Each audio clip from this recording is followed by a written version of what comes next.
Aquarius, your 2025. Let's get into it. I have so many cards in front of me. It just went bloop.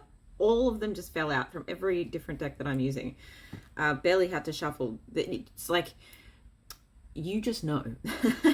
Actually, Libra had a very deep sense of knowing as well. But this is like, you just know it's going to be a good year.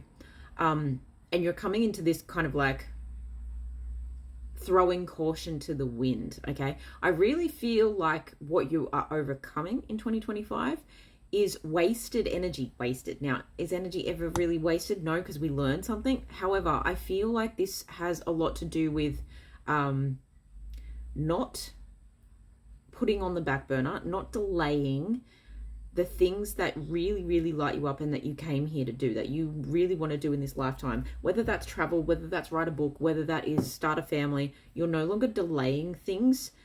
It's kind of coming in like red hot over and over and over again. It's like you might be dressing in red, wearing red lipstick, dyeing your hair red. You might naturally have red hair and you're like, it's time I live up to my reputation. Maybe I need to be a little bit more sparky, like there's just something that's been bubbling for so long that it's got nowhere else to go but out. So your ideas, I really get the sense there's something to do with communication though. Aquarius, you're a really independent, unique thinker, and communication is such an important part of your airy sword-like energy. But you're communicating a lot of things. You might be doing a lot of negotiating in order to increase your blessings. Negotiating so that every night when you hit the pillow, your head hits the pillow, you are happy. You can sleep soundly knowing that, how people are like, how I sleep knowing I did a good thing today. It's like you're no longer trying to be angelic or people pleasing. You're actually like being a little sassy about it, and you feel really good about that. I don't feel like you are hurting anyone in the process because I feel there is a lot of mutual energy here. 44-22, okay? There's a lot of mutually beneficial energy been exchanged. So no one's losing out. I just think you are no longer putting yourself in a position where you lose out, which is very healthy. This is something that it has been exercised like a muscle for a few years, and now you feel like you're in your prime for it, okay? You might even feel like you're in the prime of your life. So again, something to do with building family.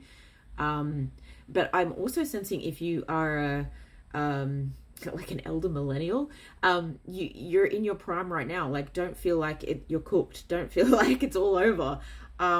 There's something like that, again, that throwing caution to the wind, that this age, whatever age it is for you, is the perfect time for you to embrace those passions and put them out into the world. Now, this could be finally embracing a romantic relationship and commitment. And that could be something that's like, wow, I can really find a lot of passion in that where I never thought that I could.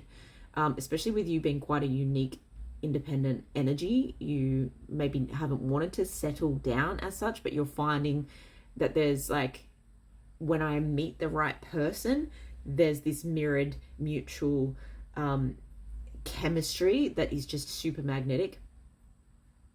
And I get the sense that you might be very drawn to either another thinker or a thinker and a feeler. Okay, so someone who can turn their big thoughts into big words or big, can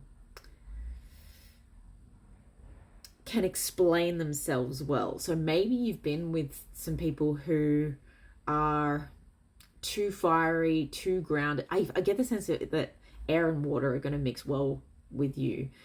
Take that how it resonates. Of course, like, you can be attracted to and be in a relationship with any sign, but I get the sense that you're now open to spending more time with someone who is a bit more mystical than you and is therefore helping to like expand your awareness, right back here.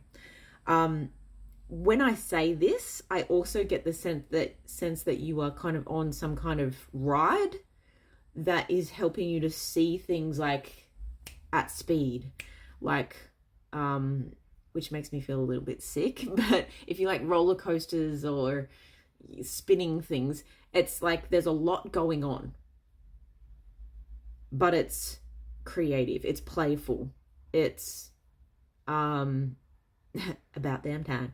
Okay, I haven't even got into any of the tarot. That was all just like the supporting kind of cards here. There's a very playful energy coming through.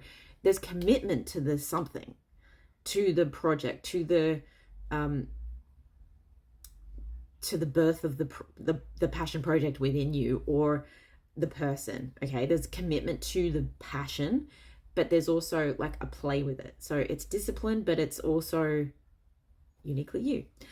Okay, so the tarot is kind of saying, yeah, again, I'm investing in myself, and I'm getting really curious about how to do that in the most sunshiny way possible. You are putting rose-colored glasses on, and I know I talk about rose-colored glasses a lot and how to take them on and how to take them off, but I get the sense that this is overdue as a reward to you, or as a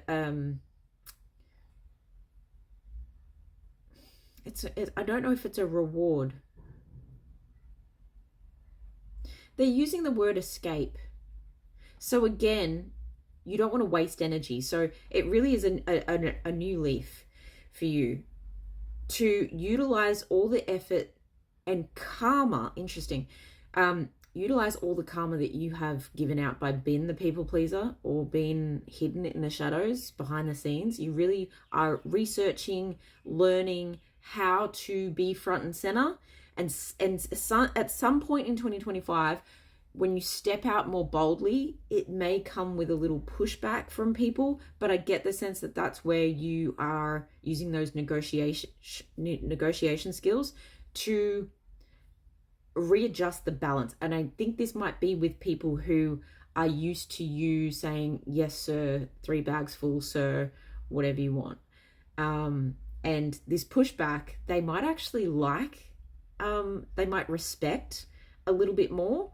So don't be afraid to be a little bit competitive or debating. It's not combative. It's just taking a stance and then shutting up. You don't need to over-explain. You don't need to justify anything. You just say what you need to say, and the silence, the justice is in the silence for that other person to recognize, hang on, Aquarius isn't taking my shit anymore. Okay. I really get the sense that's when this work relationship, and it could be on multiple facets. It could be on up to 5 to 7 different levels of your life, or with 5 to 7 different people in your life.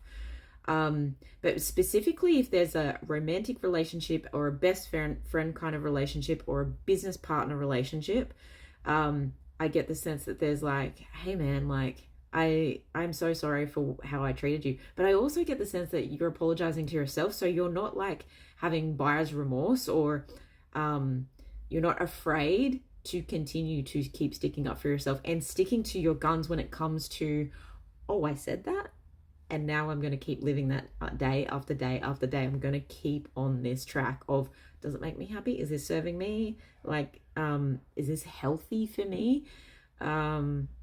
Is this healthy for my mindset?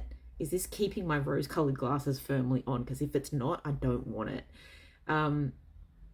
This is good. I get the sense that this is improving your life so much, that there's so much to do, that you might actually feel a sense of, like, you might reminisce about 2024 and previous years where you had more time to overthink about things. So don't be afraid to make decisions more on the fly, but also don't be afraid to say, hey, I need a time out if it becomes a bit too much. It's a bit too exciting. What a great problem to have. When I've overshared, I simply say, wait, why am I talking? See, no over justifying anything. Whenever I compare myself to others, I say this prayer: the light I see in them is a reflection of my inner light. Yes. I welcome abundance, and I will pay attention to the guidance I receive. It's a very abundant year for you. It's completely blessed. It's sunshine and rainbows, and yeah, a lot of passion, which can come with a little bit of kickback, but I think you are well blessed to handle it. Exciting.